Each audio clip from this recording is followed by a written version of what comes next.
Hello guys, आजको मेरो खाना गुन्द्रुक अनि आलु अनि सिद्रा पनि छ है। यहाँनिर मसिनो मसिनो टुक्रा टुक्रा सिद्रा पनि छ। यस्तो दान्दा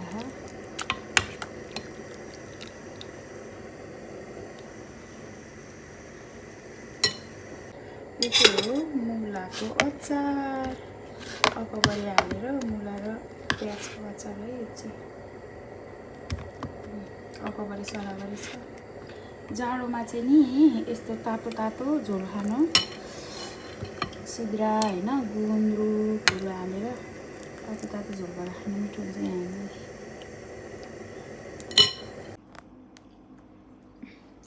ल फेरि भयो। अब म खान थालेको, खाएर